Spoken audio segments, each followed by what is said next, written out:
So as you know, my father passed yesterday, about 5 o'clock in the morning, and I had a reading with Julianne, I don't know, a week ago,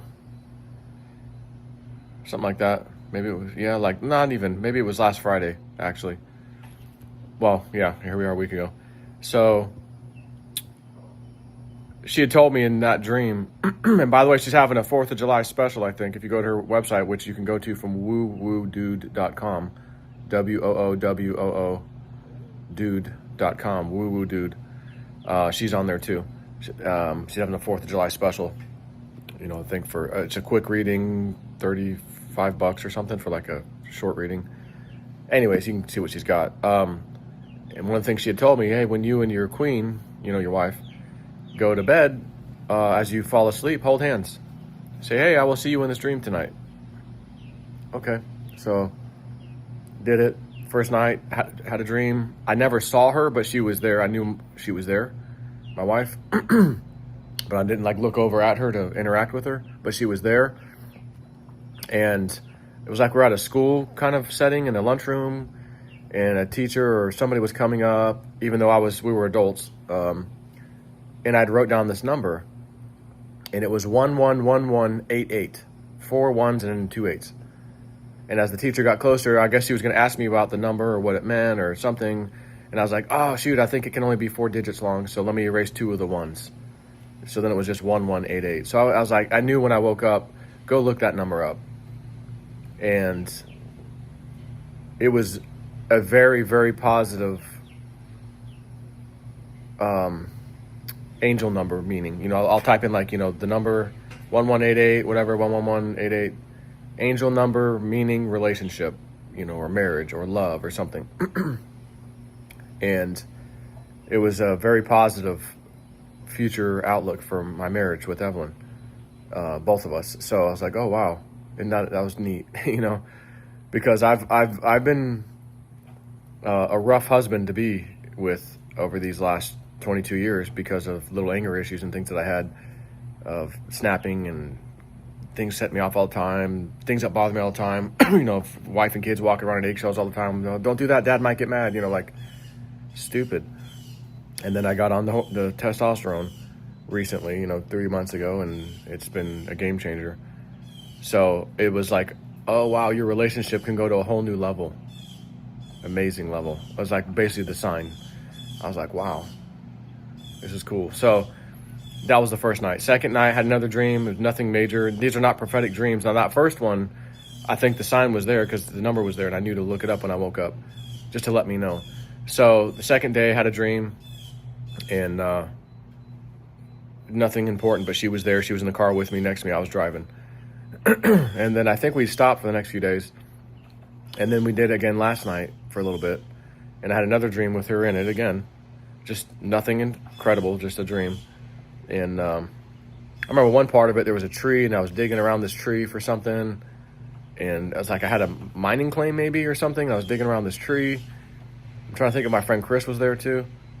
I don't remember. But my wife was in that dream too somewhere. And I was like, okay. So my wife wakes up last night, 3 o'clock in the morning, maybe 3 o'clock on the dot. And I'm almost certain it was. And she's sick. She's feeling nauseous. She's kind of wobbly walking into the bathroom. Let me help her. So I get up and I walk her, help grab her and help her in there. And she was just kind of standing there by the sink for a little bit. And she's like, I'm just feeling kind of nauseous and a little dizzy. It was kind of hard to even keep my balance in here. And I was like, okay, just take it easy. So I go, I'm awake. Let me go pee, And I start to, and I hear her starting to dry heave. And I didn't pee yet. So I was like, come over here. Do you need a toilet? You need a toilet? And she said, no, I'll just use the sink. Okay, so I end up peeing while she's dry heaving in the sink. And it wasn't just nauseous. She was like hard to walk and keep her balance. So I walked her. She's like, well, I got to pee too. So I walk her over to the bathroom toilet, and I'm kind of helping her because she is wobbly. And so she sits down. She kind of leans over on the side. She's like, yeah, gosh, I just... she starts to dry heave while she's peeing, and I'm like, I grab the little trash can, here, use this. It was a brand new fresh bag too in there. So I was like, here, use this. And I don't think anything ever came out. Maybe a little spit. So anyway, she's just not, she's not feeling good. I'm right here, bud. I actually turned off it. She did? Yeah. All right. Well, go ahead and back in there. I'll be in there in a minute. Oh, what are you going to tell Ashley? I don't know. But just go back inside. I'll be in a minute.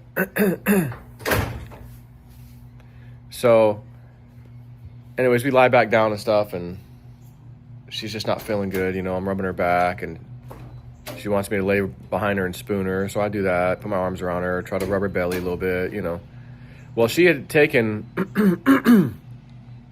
like some CDB stuff, and I think she took a little too much, maybe. And maybe that's kind of what got her. I don't really know. But sometimes that's happened. So, like for sleep issues, that stuff's really good. And I think maybe she just had a little too much. So, and then she says, oh, by the way, I was dreaming when I woke up and all this happened. Your dad came into my dream last night, and he was little, like Ian's age. And he was scared to go somewhere, like go to camp or go somewhere, and I had to like send him off, but I had to really comfort him. So I did. I comfort him and tell him it was gonna be okay, and like you can go to the camp or whatever.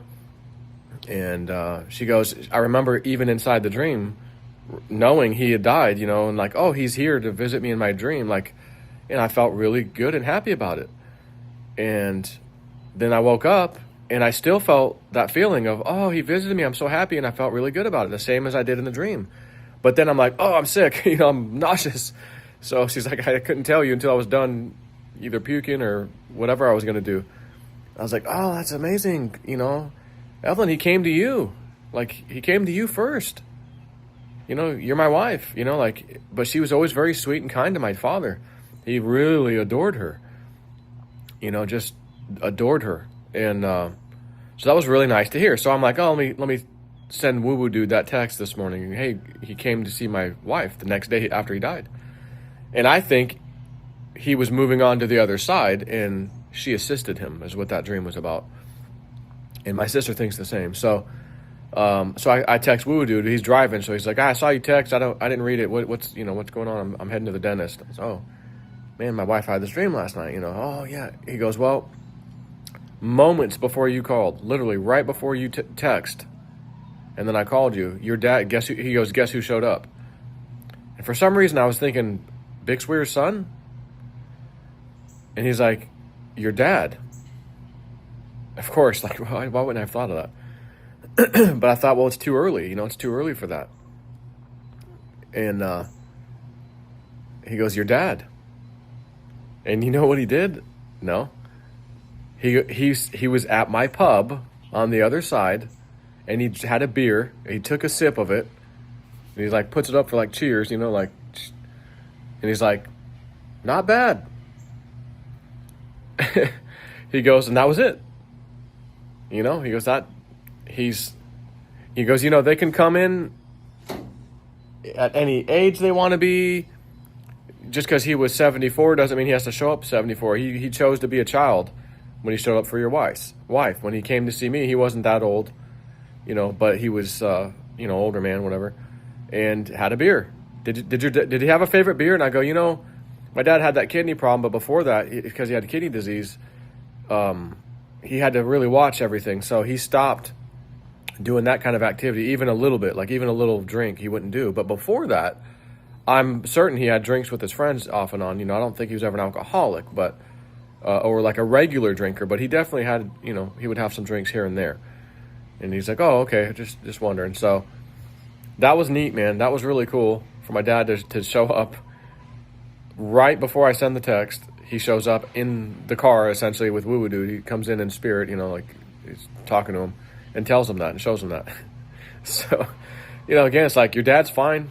He's crossed over. Everything's good. He's having a good time. He took a drink at my pub. Like he already knew all about it. Just what a way to come in and say everything's fine, man. I'm on the other side and I love it. Like I'm having a good time. So I just wanted to share that with you guys, man. That's really cool. Take it easy.